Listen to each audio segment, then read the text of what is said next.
Sir unmute அன்மியூட்டா? பண்ணி பேசணும் master. Unmute ஆயிடுச்சு. வணக்கம் வணக்கம் மாஸ்டர். வணக்கம். வணக்கம் பிதாமகர் பிரம்ம ரிஷி பத்ரிஜி அவர்களுக்கும் விழித்தெழுங்கள் தமிழகம் நடத்தி வரும் Anirudh master, Soujanya master, Andal master மற்றுமுள்ள அனைத்து மாஸ்டர்களும் எனக்கு என்னுடைய வணக்கத்தை தெரிவித்துக் கொள்கிறேன். ரொம்ப சிறப்பாக என்னுடைய நன்றி கலந்த வணக்கத்தை தெரிவித்துக் கொள்கிறேன். என் பெயர் நடராஜன். வேலூர் காவல்துறையில் பணிபுரிந்து ஓய்வு பெற்றேன். என்னுடைய ஆன்மீக தேடல் கடந்த 30 வருடமாக ஆன்மீக தேடல். அது இப்போதுதான் நிறைவேறியது. அதாவது 2024 நவம்பர் நம்ம பத்ரிஜி அவர்களுடைய பிறந்த நாள் நிகழ்ச்சி. அது 3 நாள் வாணியம்பாடி அடுத்த அகத்திரை ஆசிரமத்துல சிறப்பாக நடைபெற்றது. அதுல என்னுடைய நண்பர் ராஜாமணி, அவர் காவல்துறை என்னோட பணி செய்து 40 வருட நண்பர். அவர் இந்த மாதிரி நிகழ்ச்சி நடக்குது, ஆன்மீக நிகழ்ச்சி, கலந்துக்கப்பா அப்படின்னாரு. அவருடைய பேச்சுக்கள் அங்க போனேன். அந்த 3 நாள் நிகழ்ச்சியில கடைசி நாள் நான் போனது ரொம்ப சிறப்பா இருந்தது.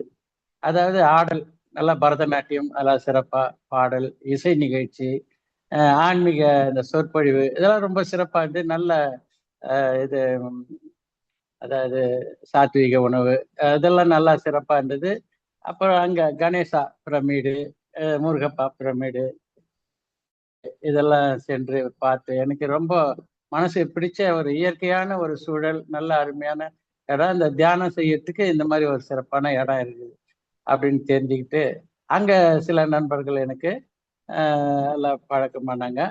அப்போ வேலூர் சேர்ந்த ஓட்டேரி சேர்ந்த நமது பாபி மாஸ்டர் அவங்க அறிமுகமானாங்க. அதுக்கப்புறம் வேலூர் வந்தாச்சு. கொஞ்ச நாள்ல அந்த மாஸ்டர் போய் சந்தித்தேன். அப்போ அவர் வீட்டில் நிறைய நிகழ்ச்சியெல்லாம் நடத்துவாங்க. அப்போ நம்ம அனிருத் மாஸ்டர், ரத்தினவேல் மாஸ்டர் இவங்கெல்லாம் சிறப்பாக சொற்பொழிவு, இதை சஜ்ஜன சாங்கத்தெல்லாம் செய்வாங்க, இந்த நிகழ்ச்சியெல்லாம் நடத்துவாங்க. அதெல்லாம் எங்கள் குடும்பத்தோடு நாங்கள் போய் கலந்துக்குவோம். ரொம்ப சிறப்பாக நடத்துவாங்க. அதெல்லாம் பார்க்க எனக்கு இதில் ரொம்ப ஆர்வம் வந்தது. இது ரொம்ப சிறப்பாக இருந்தது. மற்ற இந்த அமாவாசை தியானம் மற்ற இதெல்லாம் கூட நான் இதுக்கு போய் கலந்துக்குவேன் வாணியம்பாடியில். அந்த நேரத்தில் 3 மணி நேரம் 4 மணி நேரம்லாம் கூட உக்காருவோம் அந்த தியானத்தில். வீட்டில எல்லாம் ஒரு அரை மணி நேரம், அது 1 மணி நேரம், அவ்வளோதான். 1 மணி நேரம் கண்டிப்பாக 1 மணி நேரம் உட்காருவோம். அது இந்த கூட்டு தியானத்துல ரொம்ப சிறப்பா இருக்கும். அதுல எனக்கு ரொம்ப மனசு பிடிச்சி தினமும் காலையில 5 மணிக்கு எழுந்து தியானத்துல என்னுடைய வேலையெல்லாம் முடிச்சுட்டு 5 மணிக்கு உக்காந்தனாக்கா 6 மணி வரைக்கும் தியானம். அதுக்கு மேல ஜூம் மீட்டிங்ல சஜ்ஜன சாங்கத்தை இதெல்லாம் கேட்பேன். மற்ற நேரத்துல இந்த புத்தகம் படிக்கிறது இதெல்லாம் ரொம்ப சிறப்பா நடந்துட்டு வருது. இதுல வந்ததுனால எனக்கு என்னுடைய வாழ்க்கை மாற்றமே ரொம்ப மாற்றம் ஆயிடுச்சு. அதாவது நல்ல மன அமைதி, எல்லாத்தையும் அதாவது ஏத்துக்கூடிய பக்குவம் வந்தது. அதாவது எந்த ஒரு கஷ்டம் இருந்தாலும் சரி இது நல்லதுக்குதான், நம்மளுக்கு ஒரு பாடம் சொல்லி கொடுக்கறதுக்காக தான் அந்த கஷ்டம் வந்தது. நம்மளுக்கு யாருன்னா எதனா ஒரு துன்பம் கொடுத்தா கூட அதனால நம்ம சந்தோஷம் தான் பட்டுக்கிற நகண்டி முன்னேற்றம் கோபப்படுறதோ வருத்தப்படுறதோ அதெல்லாம் இல்லாத போச்சு. ஏன்னா அந்த மாதிரி இந்த சஜ்ஜன சாங்கத்துல நிறைய கருத்து தெரிவிக்கிறாங்க. இதெல்லாம் நம்ம கேட்கறது இந்த தியானத்தினாலதான் இதெல்லாம் வரும். அது பார்க்கும்போது ரொம்ப சிறப்பாக இருந்தது. இந்த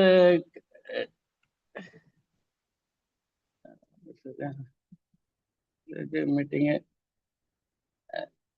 இந்த இதெல்லாம் ரொம்ப சிறப்பா இது கலந்துக்கிறதுனால என்னுடைய வாழ்க்கை இதுவே மாற்றம் அதுதான் சொல்லலாம் அப்படின்னு சொல்லிட்டு ரொம்ப சிறப்பு. மற்றபடி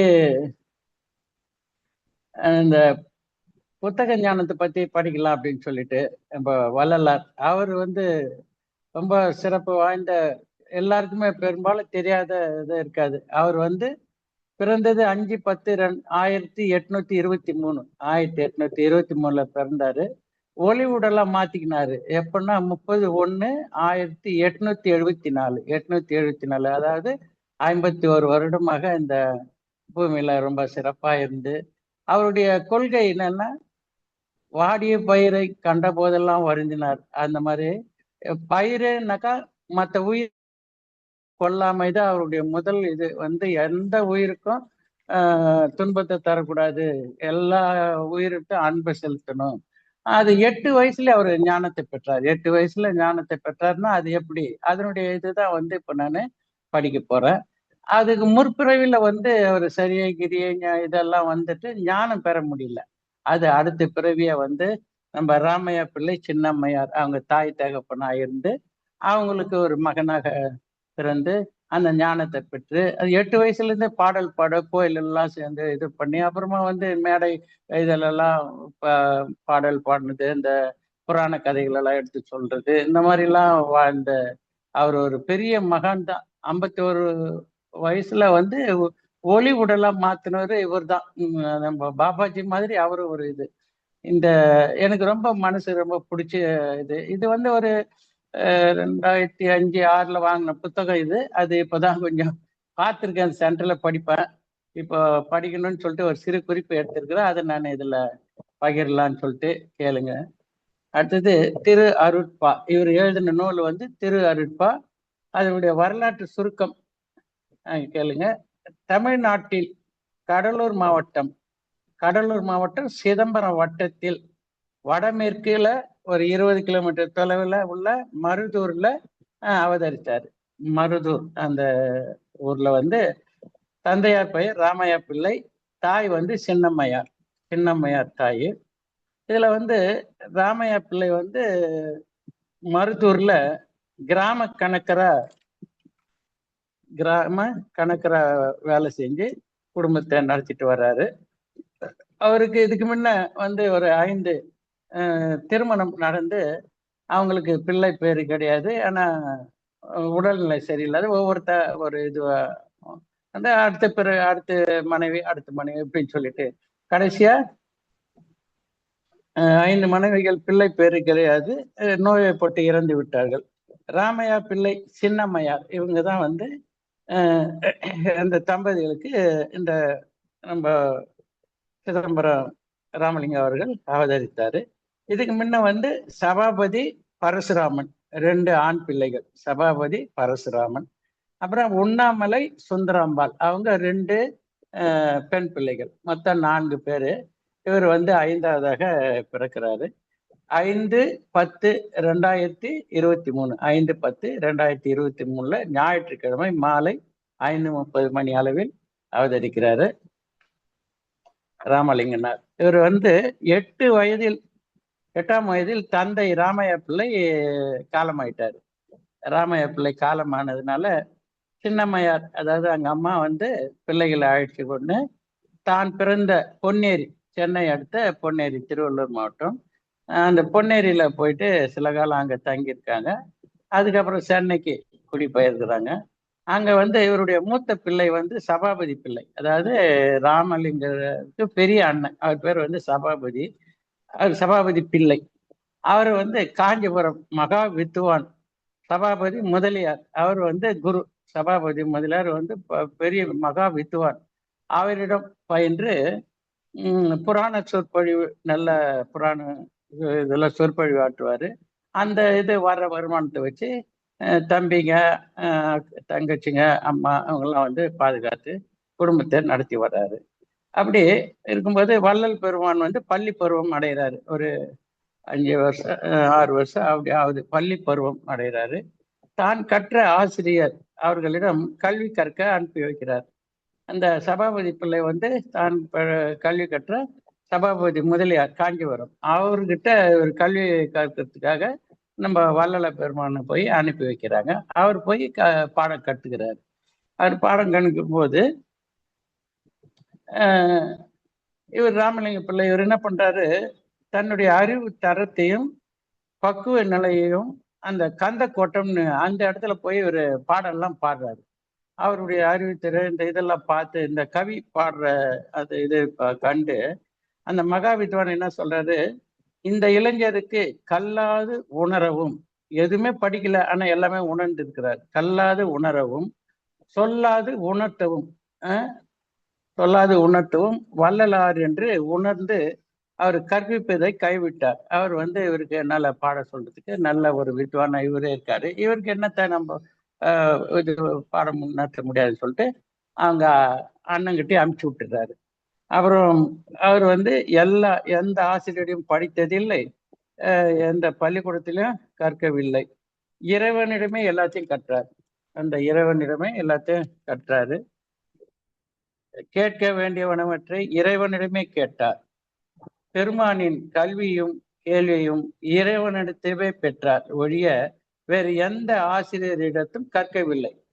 அரிதற்கு அருமையான கல்வி பயிற்சியை எனது உள் அகத்தே இருந்து பயிற்றுவித்தருளினீர். அந்த இறைவனை பார்த்து சொல்றாரு, எல்லாத்தையுமே வந்து என்னுடைய உணர்தல்னாக்கா என்ன, இந்த தியான பயிற்சி தான். இந்த தியான பயிற்சியில் அவர் உட்காந்து தவத்துல அவருக்கு அந்த சொல்லாம உணர்த்துறாரு. அந்த ஞானத்தெல்லாம் வந்து ஏற்கனவே படிச்சுட்டு தான் அவருக்கு அந்த ஞானத்தை வராது. போன பிறவியில படிச்சது அந்த சரியை கிரிய ஞானம் அந்த இதுல வந்ததுனால இவர் அந்த உட்காந்து தியானம் பண்றதுனால அந்த முன்ன பிறவி நடந்தது. இப்போ இதுல 8 வயசுல அவர் நல்ல கவி பாடவோ, மேடையில அந்த புராண கதைகள் எல்லாம் சொல்லவோ, இதெல்லாம் ரொம்ப கல்வித்தரத்தை பற்றி ரொம்ப திறமையா வந்தாரு. அதனால வந்து அவர் வந்து பெரு விண்ணப்பம் சிறு விண்ணப்பம்னு சொல்லிட்டு நிறைய இதெல்லாம் எழுதுவார். அதுலதான் அது சொல்லியிருக்காரு. இறைவனை பார்த்து இந்த மாதிரி சொல்றாரு, கற்றாது நின்னிடத்தே பின் கேட்டது நின்னிடத்தே, கற்றதும் நின்னிடத்து கேட்டதும் உன்னிடத்தே, பள்ளி பயிற்று எந்தனை கல்வி பயிற்று முழுது உணர்வித்து ஓதாது உணர்த்தி உள்ளே நின்றளவு சொன்ன நீதா. இதற்கு அது அகச்சான்று. முற்பிறவினிலே சரியை கிரியை யோகம் அதெல்லாம் முடித்து இந்த பிறப்பில ஞானத்தில் நின்று சித்தி பெறுவதற்கு என்றே பிறந்த பெருமானார் இளமையிலேயே ஓதாது உணர்ந்து பெற்றார். ஒருமை கண் தான் கற்று கல்வி ஒருவருக்கு எழுமையும் ஏமாப்புடைத்து என்று குரல் மொழி பெருமானருக்கு முற்றும் பொருந்தும் அப்படின்னு சொல்லிட்டு சொல்லியிருக்கிறாரு. அதனால அவர் வந்து முற்பிறவிலே சரியை கிரியை அந்த யோகா இதெல்லாம் வந்து நல்ல கைத்தேர்ந்தவர், ஞானம் பெற முடியல. அது இந்த பிறவி எடுத்து அவர் அந்த ஞானத்தை பெற்று சின்ன வயசுல இருந்தே அந்த பாடல் அந்த திறமெல்லாம் இருந்து இவருடைய கதை இன்னும் வரலாறு நிறைய இருக்கு. இது சும்மா ஸ்டார்டிங் அவருடைய பிறப்பு அது மாதிரி தான் சொன்னேன். இப்போ இவர் அந்த ஞானத்தை பெற்றதுனால ஏன் நம்மளும் வள்ளலார் ஆகலாமே, போன நினைவுகள்லாம் வந்து நம்ம முற்பிறவில நம்ம எங்க பிறந்தோம் என்ன வளர்ந்தோம் அப்படின்னு இப்போ இந்த தியானத்திலே நம்ம தெரிஞ்சுக்கலாம் அப்படின்னு சொல்லிட்டு இப்போ நம்ம சீனியர் மாஸ்டர் எல்லாம் அந்த ஜூம் மீட்டிங் கேட்பேன். அதுல நிறைய இதெல்லாம் தகவல் சொல்லுவாங்க. இதெல்லாம் கேட்கும்போது நம்மளும் ஒரு வள்ளலார் ஆகலாம், நம்மளும் ஒரு பாபாஜி ஆகலாம். நம்ம பத்ரிஜி எப்படி அவர் எவ்வளோ நூல்கள் 2 லட்சம் நூல்கிட்ட படிச்சிருக்காரு, ஞானம் பெற்றிருக்காரு. நிறைய படிங்க, நிறைய மகான்கள் கதைகளை கேளுங்க. அதெல்லாம் சொல்ற சஜ்ஜன சாங்கத்தை நிறைய கேட்கணும், தியானம் பண்ணணும், தினமும் தியானத்தை படிக்கணும். நம்ம அனிருத் மாஸ்டர் வந்து ஒரு இது போட்டிருந்தாரு. அதுல பார்க்கும்போது அந்த கண்ணாடியை துடைக்க தான் பலன்னு வரும். டெய்லி துடைக்க அது அப்போ நம்ம இந்த மனசை டெய்லி அந்த சுத்தப்படுத்திட்டே ஆனாக்கா அது தியானத்து மூலம் தான். அந்த தியானத்து மூலம் அதில் சுத்தப்படுத்திட்டே வந்தாக்கா நம்மளுக்கு அந்த ஒரு ஞானம் பிறக்கும். நல்ல ஒரு அருமையான இந்த தியானத்தினால வந்தனால ரொம்ப ரொம்ப சிறப்பாகவும் வாழ்க்கை நல்ல மாற்றம், நல்ல மன அமைதி, எந்த கஷ்ட நஷ்டம் எது வந்தாலும் அந்த ஏற்றுக்குரிய பக்குவம் நம்மளுக்கு வருது. நல்ல மகிழ்ச்சியாகவும் சந்தோஷமா வாழ்க்கை நடத்திட்டு நம்ம இந்த பிறவி இதோட நிறுத்திக்கணும் அப்படின்னு சொல்லிட்டு ஒரு எய்ம் நம்ம இருக்கணும். அதாவது எவ்வளோ பிறவி இருக்கிறாங்க. இப்போ நம்ம வந்ததே 400 500 பிறவியே இருக்கிறாங்கன்னு சொல்றாங்க. இப்போ வந்து இதோட இந்த பிறவியை நிறுத்தி அடுத்த பிறப்பு நம்மளுக்கு இருக்கக்கூடாது, நம்ம சத்தியலோகம் போகணும், 7வது உலகம் போகணும் அப்படின்னா இந்த இது சஜன சாங்கத்தை நிறைய ஜூம் மீட்டிங்ல கேட்க இந்த அனுபவம்லாம் 7 உலகம், மேல் 7 உலகம், கீழே 7 உலகம், இருண்ட உலகம், பிரகாச உலகம் அப்படின்றாங்க. ஒவ்வொரு உலகத்துக்கும் அந்தந்த நம்மளை விட்டு பிரிஞ்சு போற அந்த ஆன்மா எந்த இடத்துக்கு போகுது, 1வது 2வது 3வது இந்த மாதிரி அந்தந்த இடத்துக்கு போயிட்டு அது மறுபடியும் ஞானத்தை பெறத்துக்காக மறுபடியும் வந்து உயிர் எடுத்து உடல் எடுத்து நம்ம மறுபடியும் அந்த இடத்துக்கு நம்ம போயிட்டு அந்த சத்தியலோகம் 7வது உலகம் போனோம்னாக்கா எவ்வளவு நம்ம சிறப்பா இருக்கணும், ஞானி ஆகணும் அப்படின்னு சொல்லிட்டு அதுக்காக நம்ம பாடுபடணும். அனைவருக்கும் என்னுடைய வணக்கத்தை தெரிவித்துக் கொள்கிறேன். இந்த ஞானத்தை பெற்று எல்லாமே நல்லா சிறப்பா தியானம் நம்மளுக்கு முக்கியம் இது சொல்லிட்டு தெரிவிச்சுக்கிறேன் மாஸ்டர். அனைவருக்கும் நன்றி. இந்த வாய்ப்பளித்த ஆண்டாள் மாஸ்டர் அப்பப்போ சொல்லுவாங்க வந்து பேசுங்க மாஸ்டர். அது எனக்கு இன்னைக்கு ரொம்ப சந்தர்ப்பம் கிடைச்சது. ரொம்ப நன்றி மாஸ்டர். வணக்கம் மாஸ்டர். Thank you master. நம்ம முன்னானேத்து தான் வந்து நடராஜ் மாஸ்டர் கேட்டேன். பாவம் இப்பவே ப்ரிப்பேர் பண்ணி அப்பவே சொன்னாரு. ரொம்ப நன்றி மாஸ்டர். உங்க அனுபவங்களும் ஷேர் பண்ணிருக்கீங்க. வள்ளலார் பத்தியும் பேசியிருக்கீங்க. ரொம்ப நன்றி மாஸ்டர். நாமளும் ஒரு வள்ளலார் ஆகலாம், தியானம் பண்ணி சுவாத்தியாயம் பண்ணி சஜ்ஜன சாங்கத்தியம் மூலமான்னு சொல்லிட்டு சொல்லியிருக்கீங்க. ரொம்ப நன்றி மாஸ்டர். Thank you master. நன்றி மாஸ்டர். Okay masters. யாராவது ஏதாவது ஷேர் பண்ணணுமா? சாரை கேட்கணுமா ஏதாவது?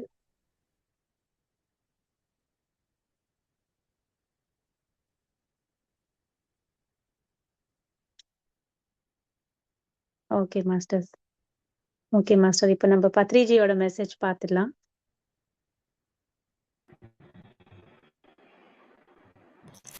ரொம்ப ரொம்ப அருமையாக இருந்ததுங்க சார் கிளாஸு. உங்களுடைய சார் கேட்குதுங்களா? இது அட்மிட் பண்ண கேக்குதுங்க. நல்லா இருக்குங்க. சொல்லுங்க ரொம்ப சொல்லுங்க நல்லா மாஸ்டர். இருந்தது. தியான அனுபவங்கள் நல்லா இருந்தது. வள்ளலார் பற்றி நல்லா விளக்கமாக எப்போ பிறந்தாரு, அவருக்கு எப்போ அந்த ஒளி விடல் கிடைச்சதெல்லாம் நல்லா சொன்னீங்க. அருமையாக இருந்தது. இன்னைக்கு கிளாஸ் ரொம்ப அருமையாக இருந்தது சார். Thank you sir. நன்றி நன்றி மாஸ்டர். இது புக்கு பெரிய புக்கு மாஸ்டர். இது நான் இந்த முதல் ஒரு குறிப்பு மட்டும்தான், அவர் பிறந்தது மட்டும்தான் இதுல சொல்லியிருக்கேன். அது படிக்கணும்னா நிறைய இருக்கு. சொன்னா படிக்கலாம், இல்லைன்னா பரவாயில்ல, வேற புக்கு படிச்சோம்னாலும் படிக்கலாம். அதை பற்றி ஒண்ணு இல்லை. படிக்கலாம். வள்ளலார் பற்றி தெரிஞ்சுக்கிறதோ ஒரு பெரிய இதுதானே, ஒரு மகான் தானே. நீங்க அந்த புக்கு கூட டெய்லி ஒரு நாளைக்கு ஒரு சாப்டர்ன்ற மாதிரி டெய்லியுமே கூட படிக்கலாம். இல்ல அங்க உத்தரவு கொடுக்கட்டும், மேல பாப்போம். நன்றி நன்றி நன்றி மாஸ்டர். ஓகே ஓகேங்க சார். Thank you ma'am. மெசேஜ் போட்டீங்களா மேம்? எஸ் மேம், போட்டிருக்கேன் மேம். படிக்கலாம். ஒவ்வொரு கணமும் மேன்மை அடைதல் அப்படின்னா, நாம இந்த நம்மளுடைய இந்த வாழ்நாளில் இந்த பிறவியில் நம்ம ஒவ்வொரு நிமிஷமே ஒரு ஒரு கணமுமே நம்ம மேன்மை அடையணும்னு சொல்லிட்டு தான் இந்த பத்ரிஜியோட மெசேஜ் இது. நம்ம ஒரு ஒரு நிமிஷத்துலேயுமே நம்மளுக்கு கிடைக்கிற ஒவ்வொரு செயல்லேருந்தே நம்ம ஒன்று கற்றுக்கணுன்றது தான், நம்மளுடைய மேன்மைப்படுத்திக்கணுன்றது தான் இதனுடைய கருத்து. நாம் நம்ம இப்போ ஒரு ஒரு நிமிஷமே நம்ம ஒரு இடத்துக்கு போகிறோம், ஒருத்தரை பார்க்குறோம், ஒரு இடத்துக்கு போகிற இடத்துல அங்கே இருக்கிற இதை வச்சு அதுலேயுமே ஒரு மேன்மையை கற்றுக்கலாம். ஒருத்தர் யார்கிட்ட பேசுகிறேன்னு சொன்னால் கூட அவங்கக்கிட்ட இருக்கிற அந்த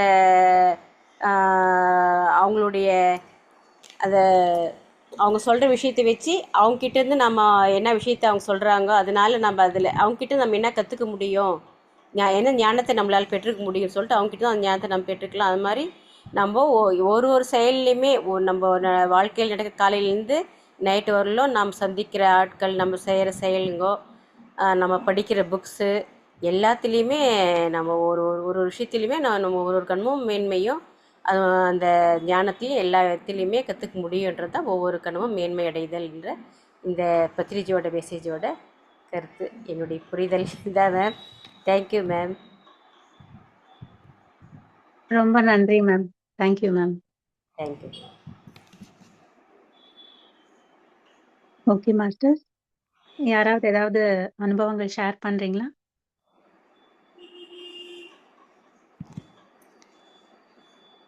ஓகே மாஸ்டர்ஸ், இன்னைக்கு பௌர்ணமி. உங்களால முடிஞ்ச வரையும் நிறைய தியானம் பண்ணணும். Thank you masters. Thank you ma'am. கண்டிப்பாக பண்ணுவோம். Okay ma'am. நம்மளது குரூப் மெடிடேஷன் ஒன்று வச்சா கூட பண்ணலாம். ஆக்சுவலா அனிருத் மாஸ்டர் கேட்டிருந்தேன். அவர் டிராவல் பண்றேன்னு சொன்னாரு, அதனால இன்னைக்கு இல்ல மேடம். Okay okay. நம்ம பாபி மேம் வீட்டில் பண்ணியிருக்கலாம். அவங்க இப்போ எலெக்ஷன்றதால பிஸியாக இருக்காங்க. அவங்களுக்கு சரி, எலெக்ஷன் எல்லாம் முடியட்டும், பார்ப்போம். Okay ma'am. எல்லாரும் அவங்கவுங்க வீட்டிலேருந்தே பண்ணிக்குவோம். Okay ma'am. பங்குனி உத்திரம் சிறப்பான ஒரு நாள். எல்லா கோயில்களிலுமே எல்லா கடவுள்களுக்கும் இன்னைக்கு திருக்கல்யாணம் நடந்துட்டு இருக்குது. அருமையான நாள். இன்னைக்கு இந்த பௌர்ணமி மெடிடேஷனை நம்ம எல்லாருமே ஒரு 3 மணி நேரம் 4 மணி நேரம் கண்டிப்பாக செஞ்சு அதனுடைய பலனை எல்லாரும் அடைவோம் மேம். Thank you ma'am. நன்றி ma'am. Thank you ma'am. Okay masters, வேற யாராவது ஏதாவது பேச விரும்புறீங்களா மாஸ்டர்ஸ்? ஓகே மாஸ்டர்ஸ், நம்ம பிரம்மரிஷி பிதாமகா பத்ரிஜிக்கும் நம்ம நட்ராஜ் மாஸ்டருக்கும் பத்ரிஜி மெசேஜ் ஷேர் பண்ண சாந்தா மாஸ்டருக்கும் கலந்து கொண்ட உங்க எல்லா மாஸ்டர்ஸ்க்கும் ரொம்ப நன்றி. Thank you masters. நாளைக்கு 6:30 மணிக்கு பார்க்கலாம். Thank you masters. இந்த ஜூம் செஷன் பண்ணலாம்.